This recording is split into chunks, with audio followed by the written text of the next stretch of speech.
Distinguished guests, dear friends, ladies and gentlemen, what a joy to be an integral part of this interesting afternoon. We were in Singapore yesterday, and morning I was having a television interview in Bloomberg, the extraordinary set of questions. Subsequent to Bloomberg, I was questioned by BBC. Plenty of remarks about the comments which I made.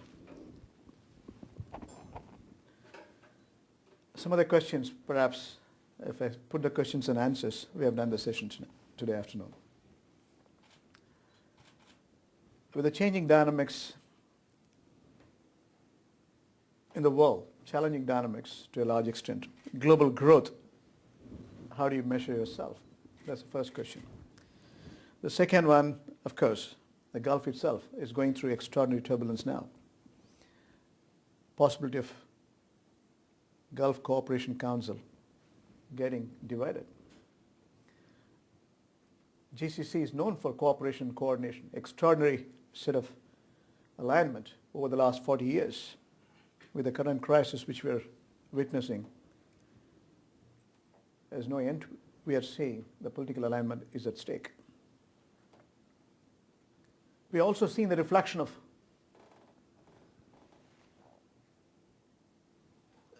financial market volatility. The stocks, currencies, commodities, bonds, all getting redefined. Extraordinary speculations taking place in the Gulf states in terms of the financial markets, including stock market. The bigger picture is to recognize globalization has become now anti-globalization. With the new US administrations we have seen, world at large is redefining the sustainable development agenda. The International Monetary Fund has set in global growth is 3.5%. That's possible. If you look at the split, in aggregate terms, developed economies are grossly underperforming. In aggregate terms, they should not be returning more than 2%. Topping in the list is US, United States, which is said to be recovering. When we recognized in 2008, it is a liquidity crisis. Liquidity crisis moved into a funding crisis. Funding crisis moved into a solvency crisis. It has become a sovereign crisis, end of the day. Americans started printing money, inflating the housing market, inflating the stock market, and redefining the momentum in terms of artificial administration. When America can print money, Bank of England can print money, European Central Bank can print money, Abenomics, Japan invented in 2012. But if you look at the scorecard, global growth 3.5% is less than 2008 or 9. Global trade is 1.6%, that's the forecast, which is absolutely unacceptable. Ideally, the global growth should be double of the GDP. That used to be the case in 2003 or 4 or 5, 6.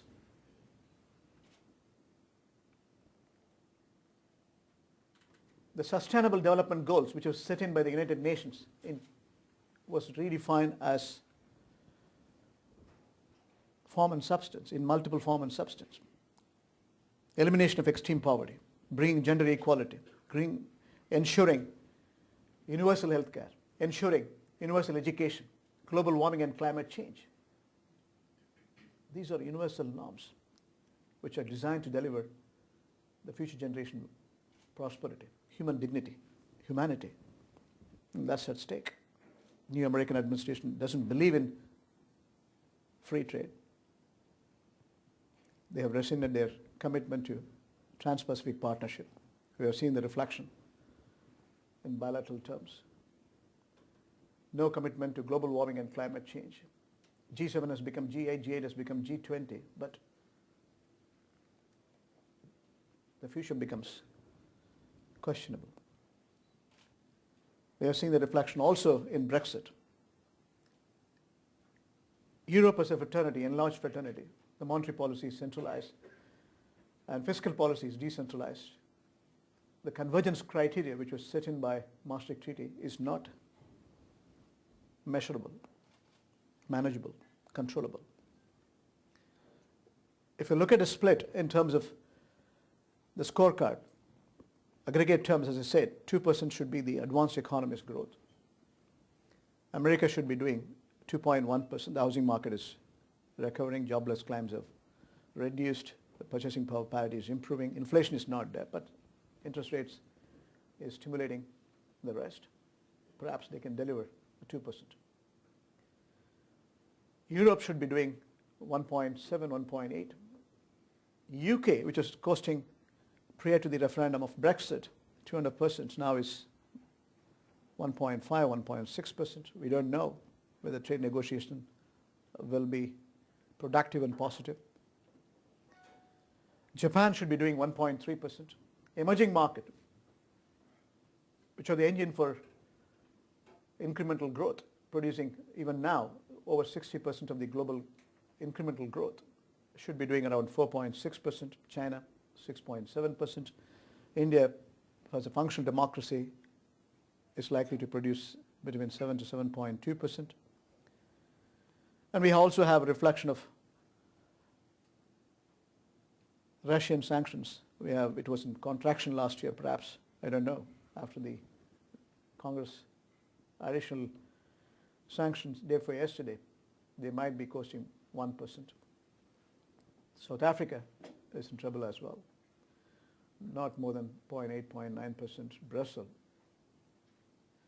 The lack of alignment between fiscal policy and monetary policy has degenerated their productivity. They should be reporting possibly 0.3%. Middle East and North Africa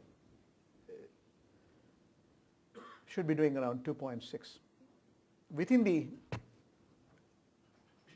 Middle East, the Gulf countries, where 45% of the world oil, 25% of the world gas comes from, was doing around $200 trillion. The extraordinary set of economic enrichment.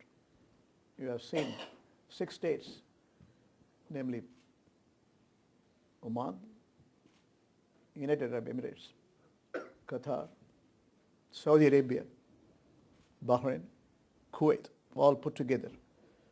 When oil price was over $100, they were generating huge amount of wealth. They generated trillions of dollars of sovereign funds. Global sovereign funds, if I have to cast, it is around 6.7 trillion. 1/3 comes from the Gulf states. Within the Gulf Cooperation Council definition,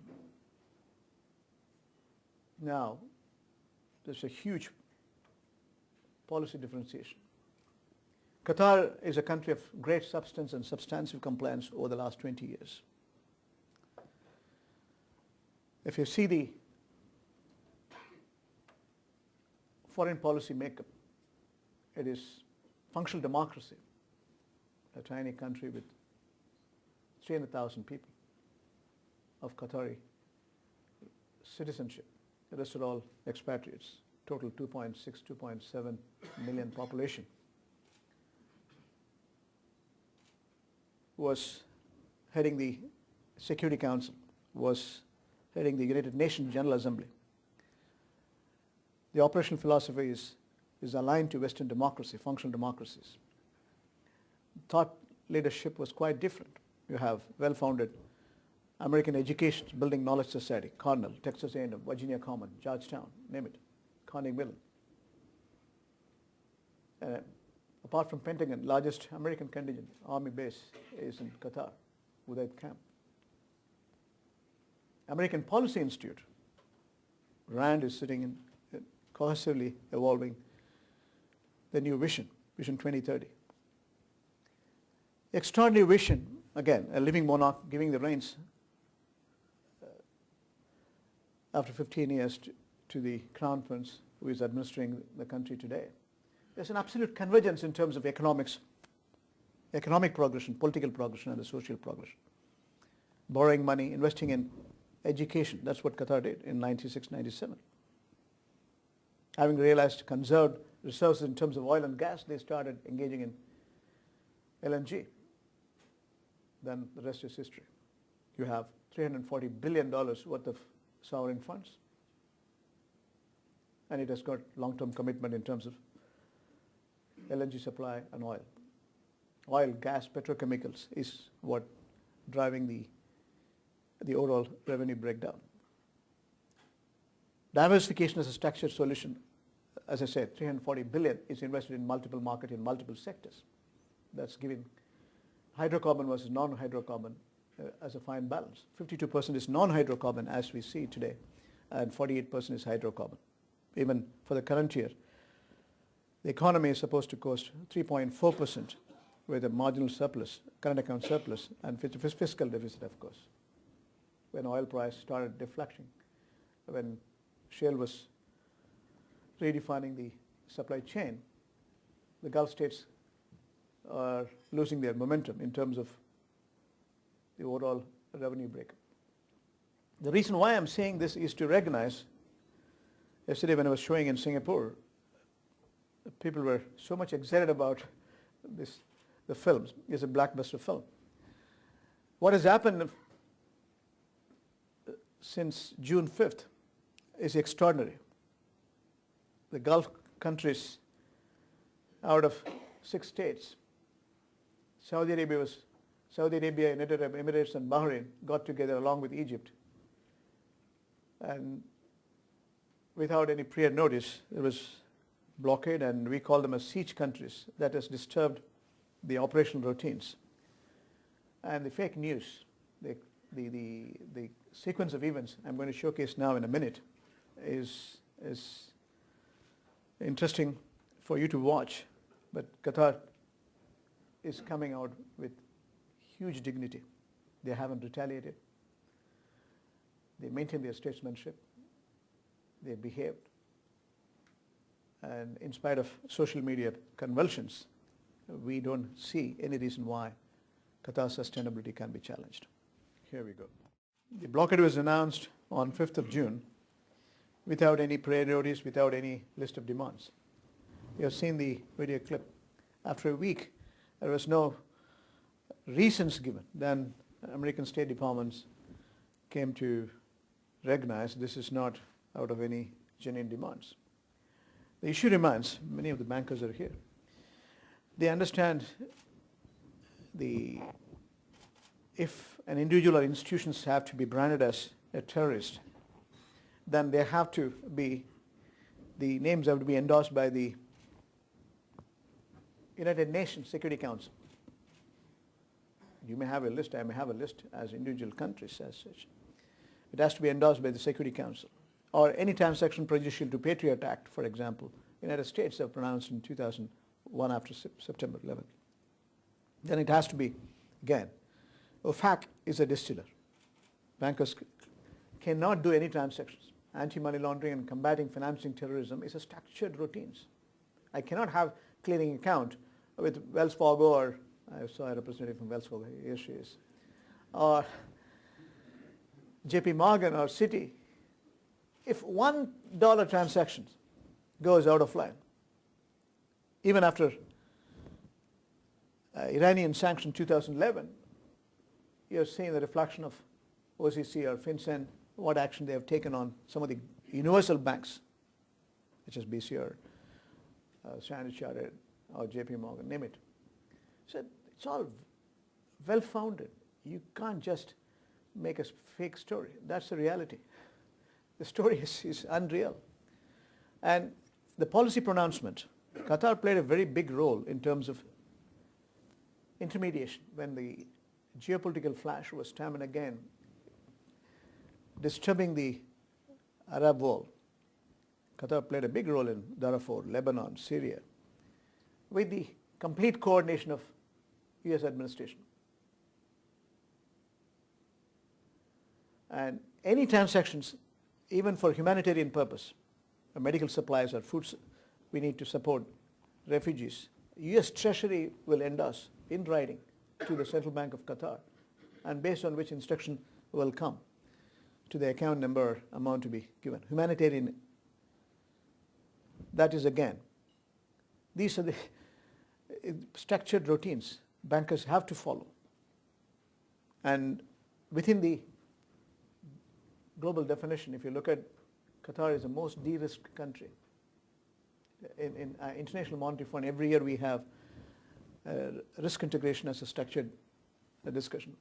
And among the Gulf states, Qatar has been rightly regarded because it is cohesive measures taken in close coordination with American administration. Just for your understanding, let me move on to the next one. When it comes to financial reserves, yesterday, one of the financial media, I saw it 3 days before when I was leaving Qatar. Qatar's 1/3 reserves are already wiped out. You are left with 3 months to become bankrupt. And yesterday when the interview was on, the first question was that, oh, you lost all your deposits, now you're left with few days. They were interpreting 10 billion total drain till date, dollars, as against the central bank reserves. It is out of context. The total net assets is twice of the GDP. That's what the finance minister was trying to articulate. And you have recurring revenues. So I went on response, in July, to showcase what exactly the real breakdown in terms of GDP. How much reserves they have used. 1/3, not even 1/3, slightly less than 1/3 was used for when the knee-jerk reaction took place. Stock market came down, it is back to normal. Interbank rate went up, back to normal. Credit default swap rate changed from 68 basis points to 120 basis points, now is coming back to normal. So these are untold stories, but the media, financial media, doesn't recognize the importance of sending accurate signals. So they exaggerate to a large extent, and we have to, again, defend the facts. Import, in June, we had net surplus as against deficits. Qatar, with the current reserves, they can pay the import bills without doing anything, additional revenues over 12 months. So there's no need for delinking from dollars, there's no need for revaluation, there's no need to worry about the export-import. Interbank rate, as I mentioned. Look at the US dollar peg. It went up, it came to normal. And again, capital market, pre-crisis level we are reaching. Measure, manage and control. That's what we all have to do. What has happened is when the road transport was delinked, that's the only passage we have had.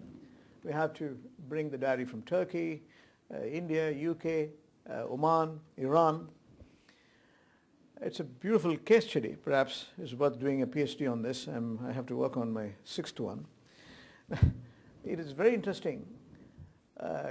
Saudi Arabia used to supply steel, then it was changed to Malaysia. And Jebel Ali is a transshipment hub in the Gulf, in UAE, Dubai. And it's moved to now Oman, Sohar port has been. So every single supply chain has been redefined. Within 2 days, the hypermarket was full of essentials. So the issue remains, how do you drive the change? How do you map these issues into business prospects? And Qatar did very cleverly. And today, if you look at it, it's in full swing. And I'm going to show you what are the opportunities for Australian corporates in the following slides. Now, it's important that food security plays a big role. And we used to have conserved resources for essentials for 1 year. Now we are building up for 3 years, over 3 million people.